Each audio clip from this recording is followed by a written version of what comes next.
जय श्री कृष्णा। राधे राधे। आज अब सुनेंगे श्रावण मास के पुत्रदा एकादशी की कहानी।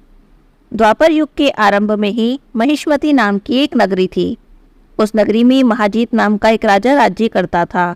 वह पुत्रहीन था, इसीलिए वह सदा ही दुखी रहता था। उसे वह राज्य, सुख और वैभव सभी बड़ा ही कष्टदायक प्रतीत होता था, क्योंकि पुत्र के बिना मनुष्य को इहलोक और परलोक दोनों में सुख नहीं मिलता। राजा ने पुत्र प्राप्ति के बहुत से उपाय किए, किंतु उसका हर उपाय निष्फल रहा। जैसे जैसे राजा महाजीत वृद्धावस्था की ओर बढ़ता जा रहा था, वैसे वैसे उसकी चिंता भी बढ़ती जा रही थी।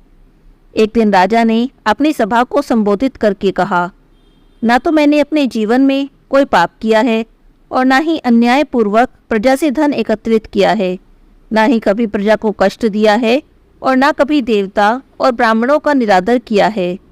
मैंने प्रजा का सदैव पुत्र की तरह पालन किया है, कभी किसी से ईर्ष्या भाव नहीं किया, सभी को एक समान समझा है। मेरे राज्य में कानून भी ऐसे नहीं हैं जो प्रजा में अनावश्यक डर उत्पन्न करें। इस प्रकार धर्मयुक्त राज्य करने पर भी मैं इस समय अत्यंत कष्ट पा रहा हूँ। इसका क्या कारण है, मेरी समझ में कुछ नहीं आ रहा है। आप सब इस पर विचार करें कि इसका क्या कारण है और क्या इस जीवन में मैं इस कष्ट से मुक्त हो पाऊंगा। राजा के इस कष्ट निवारण के लिए मंत्री आदि सभी वन को गए, ताकि वहां जाकर किसी ऋषि मुनि को राजा का दुख बताकर कोई समाधान पा सकें। वन में जाकर उन्होंने श्रेष्ठ ऋषि मुनियों के दर्शन किए। उस वन में व्योवृद्ध और धर्म के ज्ञाता महर्षि लोमश भी रहते थे। वे सभी जन महर्षि लोमश के पास गए और सबने महर्षि लोमश को दंडवत प्रणाम किया और उनके सम्मुख बैठ गए। महर्षि के दर्शन से सभी को बड़ी प्रसन्नता हुई और सबने महर्षि लोमश से प्रार्थना की, हे देव, हमारे अहोभाग्य है कि हमें आपके दर्शनों का सौभाग्य प्राप्त हुआ। मंत्री की बात सुनकर लोमश ऋषि ने कहा, हे मंत्रीवर, आप लोगों की विनम्रता और सद्व्यवहार से मैं अति प्रसन्न हूँ। आप मुझसे अपने आने का प्रयोजन करें, मैं आपके कार्य को अपने सामर्थ्य के अनुसार अवश्य ही करूँगा, क्योंकि हमारा शरीर ही परोपकार के लिए बना है। लोमश ऋषि के ऐसे मृदु वचन सुनकर मंत्री ने कहा, हे ऋषिवर, आप हमारी सभी बातों को जानने में ब्रह्मा से भी ज़्यादा समर्थ हैं, अतः आप हमारे संदेह को दूर कीजिए। महिष्मती नाम की नगरी में हमारे महाराज महाजीत बड़े ही धर्मात्मा और प्रजावत्सल हैं। वह प्रजा का पुत्र की तरह धर्म अनुसार पालन करते हैं, किंतु फिर भी वे पुत्रहीन हैं। हे महामुने, इससे वह अत्यंत दुखी रहते हैं।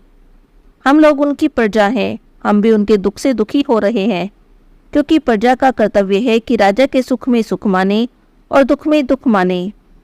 हमें उनके पुत्रहीन होने का अभी तक कारण ज्ञात नहीं हुआ है, इसीलिए हम आपके पास आए हैं।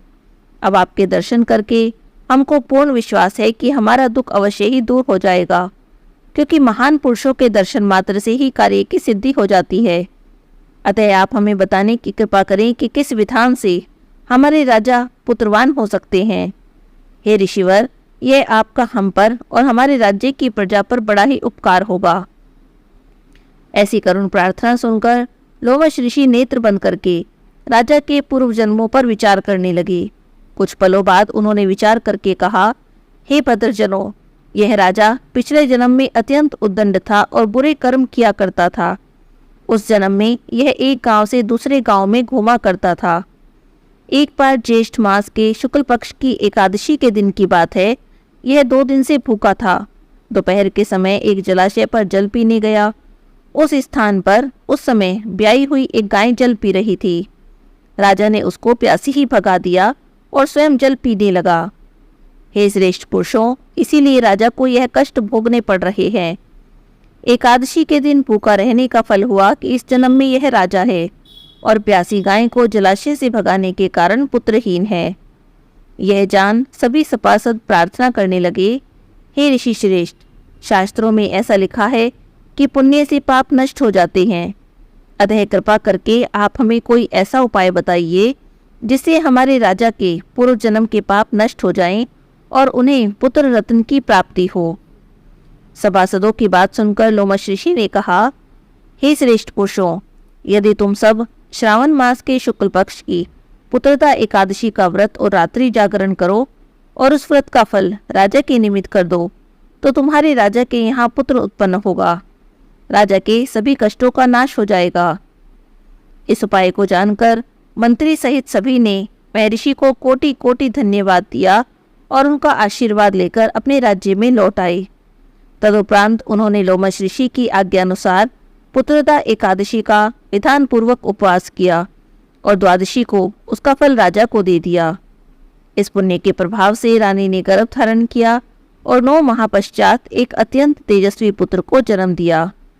इसीलिए इस एकादशी का नाम पुत्रदा पड़ा।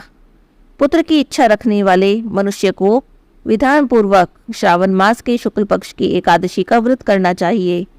इस व्रत के प्रभाव से इहलोक में सुख और परलोक में स्वर्ग की प्राप्ति होती है। बोलिए विष्णु भगवान की जय हो। एकादशी माता की जय हो। जय श्री कृष्णा।